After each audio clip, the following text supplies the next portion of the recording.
നിങ്ങളുടെ മേലൊരു വാക്തത്വമുണ്ടെങ്കിൽ, ആമേ സ്തോത്രം, എത്ര വലിയ ബന്ധനത്തിൽ കിടന്നാലും നിങ്ങൾ പുറത്തു വന്നിരിക്കും. നിങ്ങൾ പുറത്തു വന്നിരിക്കും. കാരണം നിങ്ങൾക്ക് നിങ്ങളുടെ ബന്ധനമല്ല നിങ്ങളുടെ ഭാവി തീരുമാനിക്കുന്ന, നിങ്ങൾ കേട്ട നിങ്ങളുടെ മേൽ കിടക്കുന്ന ദൂതാണ്.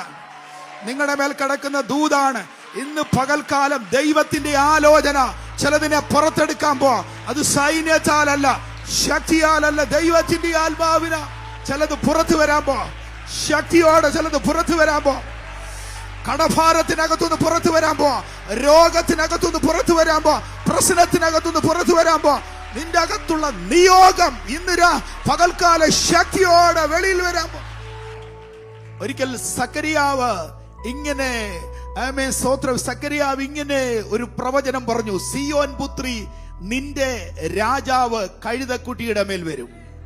ആമേൻ, ആമേൻ സ്തോത്രം, ആമേൻ. ഈ കഴുതയെ കുറിച്ചുള്ള ദൂത് രാജാവിനെ വഹിക്കുക എന്നുള്ളതാണ്. അവന്റെ കുലത്തിൽ ആരും കേറാത്തത് കേറണം, അതാണ് അവനെ കുറിച്ചുള്ള പദ്ധതി. എന്നാൽ ദൂത് വലുതാണെങ്കിലും പ്രസന്റ് കണ്ടീഷൻ എതിരെ ഉള്ള ഒരു ഗ്രാമത്തിൽ ഒരു കുറ്റിക്കകത്ത് കെട്ടിയിരിക്കുക.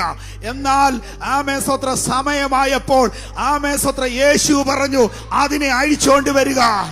2026 1-ാം മാസം ചിലതിനെ അഴിക്കാൻ പോവാ. കടത്തിനകത്തുനിന്ന് അഴിക്കാൻ പോവാ. രോഗത്തിനകത്തുനിന്ന് അഴിക്കാൻ പോവാ. നിന്നെ അഴിക്കാൻ പോവാ.